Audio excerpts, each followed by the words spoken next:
Hey everyone, Daniel Whitlow here. So after what feels like a very long absence, just been so busy, it's finally time to start putting this rear end back together on this high crop 4020. Yeah, I've spent a small fortune in bearings and things like that and other parts to hopefully just get this back end put back together. It's going to take some time, so who knows when I'll actually get this video together enough to post it. My wife asked me, "What do you want for your birthday?" I said, "A guilt-free day to work on my tractor." That was after I told her a date with her without kids, because, you know, gotta keep the wives happy. Anyway, so today's that day. I get to work on this, and like I said, I've got new inner, like cone pieces inside. This bearing here on this shaft, on the pinion shaft, I had to, getting that off was a chore. I had broken off the rollers on the old one, and then the inner piece, I had to like cut it with a grinder, and then I don't know in the end what really helped it, because I cut it in order to try and split it, but I didn't want to cut enough to get into the shaft. So I cut most of the way, and then enough beating on the thing, that didn't work, because there's no good way to pull it off or press it off because of the gear here. We eventually heated it up and then welded it, and I think it was the shrinkage from the weld that actually did split it beyond what I had cut. Then from there I was able to hammer it off using like a punch from like right here. So I got the new one pressed on. I got new inner cones in here that I'll show you. They just tapped out and got new ones in. So it's time to start putting this thing together. Alright, so apologies if the light isn't the greatest. So I power washed this out in order to try and get all of the gunk out. Got most of it. Then I washed it down with diesel to prevent anything from rusting further. Like I said, got a new bearing cone here. Pound that out. You just pound it from this side here. There's a little bit of a lip. There are shims behind here. Don't lose track of them. The manual will tell you how to adjust the end plate or preload in the system. Got a new cone here. And we'll get to the top shaft, but gotta put one in there. As I said, this is a new cone, so I gotta clean up a few more parts. This is that old cone I took out. It was pretty nasty. Clean these up. I got an outer, an inner. So there's the shims for the bearing cone inside. When we put this on, the spacer, we'll stick that in. Spacer goes on, and then we've got another spacer and shims, the other cone that will go on, and then this nut. And I'll talk about the adjustments here in a moment. Alright, so you can see on the back side here, gear, bearing, inside there's the spacer. I forgot to mention the gear. And there's another spacer, shims, and then this roller.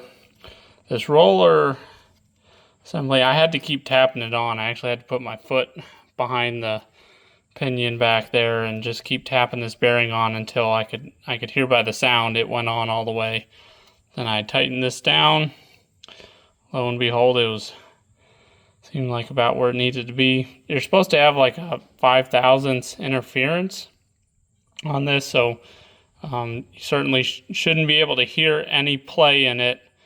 I heard a little bit of play in it, so I tightened it a little bit more. Now there's no play, so I think I'm right where I need to be. That happened to be about right where the tab used to be on the nut anyway. So I think that's an overall good sign. And yeah, I think from here we kind of put the differential back in. So I gotta put a bearing on that, and because the bearing that was on this side and this cone here needs to replace. They had a little bit of rust, so I'll do that, and then it's going to take some time to rig that up and get that ready to put in again. Alright, it's still light out, but the lighting coming through the door was terrible for filming, so hopefully you guys can see this well. Time to move on and get this shaft in, which I got here. I got a new bearing put on this end. You just got to take off the snap ring on the end, and then it's a press fit still on, and well, press fit off and press fit on. I got a new bearing down there. Got the snap ring put in, holding it in. So at this point, I think we're ready to put this shaft in. So the shafts will start to go through. And we got our gear, got a spacer. I realize I'm missing, I'll go grab it, the inner bearing. Inner race of that bearing is a separate piece that goes on after the spacer. And once it's through everything, washer, castle nut, cotter pin. And I gotta look up the spec to see how tight that needs to be.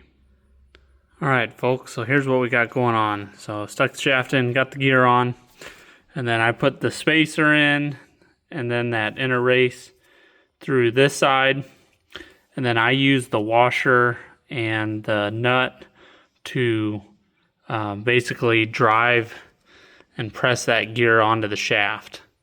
And how I did that, because of course this just wants a free roll, is I use this thread here, and I actually held this end with the wrench, and then I just spun this with a ratchet, because you can't get a ratchet on this end because of this bulge right here. So then I just spun this and tightened it up, and tightened it all the way. There's no like play or anything that you have to check. It says get it tight, and put the cotter pin in the end.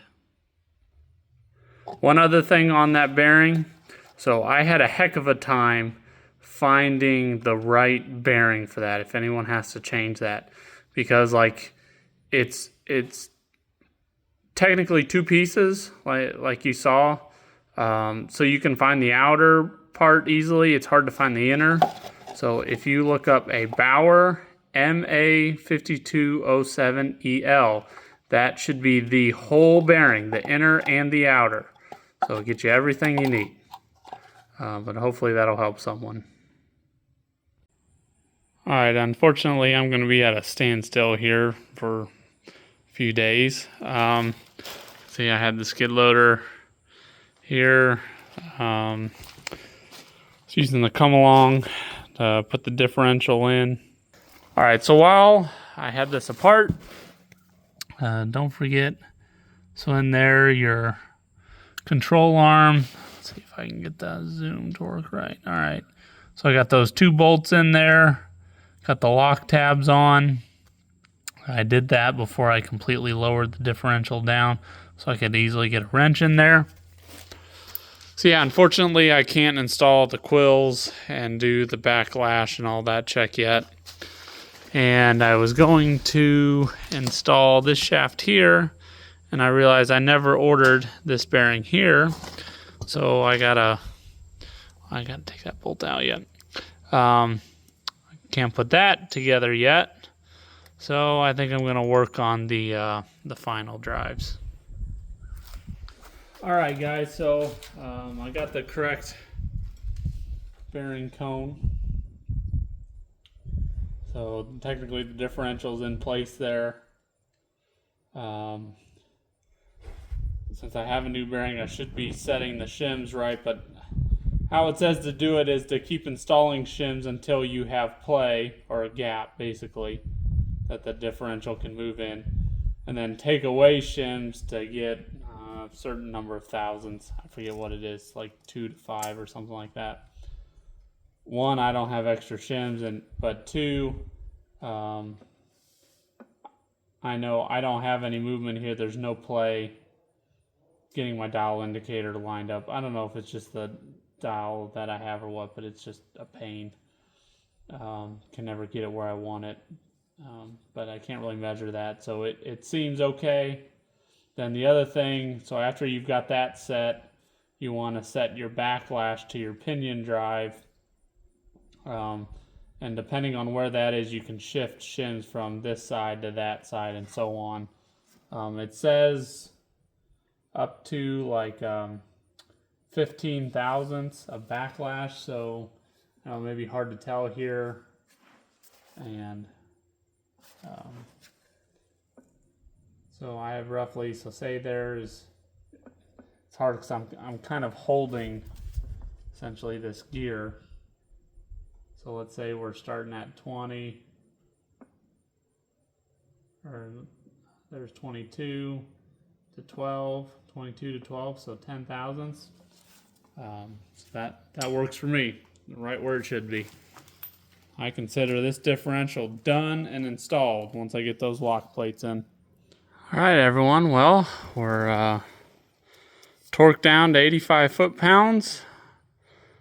Lock tabs installed. I'll consider that a accomplished job for installing the differential. I was actually thinking about it as I was doing this. I guess I need to finish working on those final drives. I got a new seal that I just put in, but I'll cover that in the next video. Installed there, so that one is ready to be slapped together and paired back with that one. And then I just got to do the same, tear that apart, put the 2 oil seals in, and then that'll all be ready to slap back onto here, and we'll really be making progress. I need to order the clutch kit for the PTO assembly so I can do that on the side. And I guess something I need to do in the near term is start taking that bad boy apart. Who knows what we'll find there. So I have no idea what I'm getting into on that. That could be a fun one. All right, well, let me know what you think. You can let me know if I screwed something up. And we'll keep chipping away at this one piece at a time. So next will, I guess, be the final drives and just all kinds of miscellaneous going in a lot of directions here. I got to put the PTO shaft back in, go from there.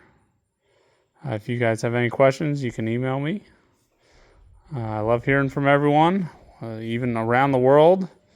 Let me know if you email me, if you wouldn't mind a shout out on YouTube. I'll give a shout out to those that reach out to me and are okay with it. Send pictures of your projects. Now I'll try and start to share them.